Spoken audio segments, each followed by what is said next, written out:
இங்க first time night ஷிஃப்ட்டுக்காக வந்திருக்கிற nurse தெரியாம கொஞ்சம் தூங்கும்போது யாரோ அவளோட கண்ணத்துல ஓங்கி அரைஞ்சிடுறாங்க. லிசா உடனே அங்க சுத்தி பாக்குறா. ஆனா அங்க யாருமே இல்ல. உடனே வேகமா கண்ணாடியில போய் செக் பண்ணும்போது கிளியரா அவளோட கண்ணத்துல கைரேகை பதிஞ்சு இருக்கிறது தெரிய வருது. அப்பதான் அவளுக்கு அது கனவு இல்லைன்னு புரியுது. ஒருவேளை அவளோட கோ ஒர்க்கர் யாராவது பிராங்க் பண்றதுக்காக அடிச்சிருக்கலாம்னு நினைக்கிறா. அப்பதான் ஒரு பயங்கரமான விஷயம் நடக்குது. திடீர்னு ஒரு பேய் அவ முன்னாடி வந்ததும் பயந்து அலறிடுறா. அடுத்த நாள் திரும்பவும் நைட் ஷிஃப்ட்டுக்காக லிசா ஹாஸ்பிட்டலுக்கு பயந்துகிட்டே வர்றா. அப்போ ஆரம்பத்துல எல்லாம் நார்மலா தான் போயிட்டு இருக்குது. அவ ஒரு பேஷண்ட்டுக்கு ட்ரெஸ்ஸிங் பண்ணிட்டு இருக்கும்போது திடீர்னு ஹால்ல இருந்து யாரோ பாடுற சத்தம் அவளுக்கு கேக்குது. உடனே மெல்ல வெளியே வந்து எட்டி பாக்குறான். அவ பார்க்கும்போது காரிடோர் ஃபுல்லா எம்டியா தான் இருக்குது. அங்க யாருமே இல்ல. அதே நினைச்சிட்டு அவ போகும்போது தெரியாம மெடிசின்ஸ் அவளோட ட்ரெஸ்ல கொட்டிருது. இதனால அவளோட ட்ரெஸ்ஸை சேஞ்ச் பண்ணலாம்னு ஸ்டாஃப்ஸோட லாக்கர் ரூமுக்கு வர்றான். ஆனா அங்க வந்து பார்க்கும்போது அவளோட லாக்கரை யாரோ ஆல்ரெடி ஓபன் பண்ணி வச்சிருக்கிறத பார்த்து ஷாக் ஆகுறா. அப்போ திடீர்னு ஹீல்ஸ் போட்டுட்டு யாரோ நடக்கிற மாதிரி சத்தம் கேட்டு திரும்பி பாக்குறா. அப்போ கண்ணாடிக்கு பின்னாடி ஒரு உருவம் நிக்கிறத பார்த்து பயங்கர ஷாக் ஆகுறா. உடனே அது யாருன்னு கேக்குறா. ஆனா எந்த பதிலுமே வரல.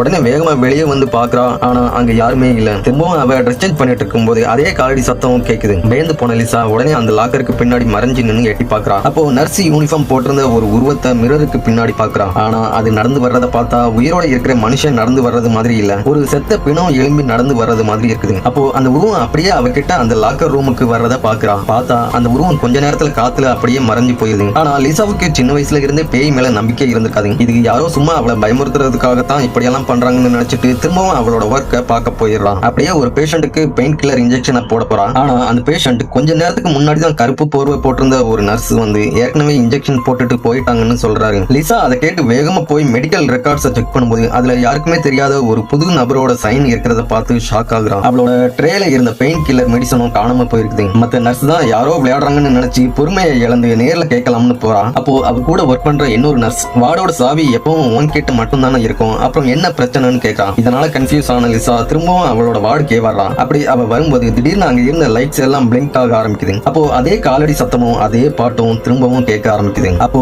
ஒரு கார்னர்ல இருந்து ஒரு நிழல் அவளை நோக்கி மெல்ல வர ஆரம்பிக்குது. ஆனா இந்த டைம் லிசா பயந்தாலும் கொஞ்சம் தைரியத்தை வர வச்சுக்கிட்டு அது என்னன்னு பாக்குறதுக்காக அப்படியே முன்னாடி வர்றா.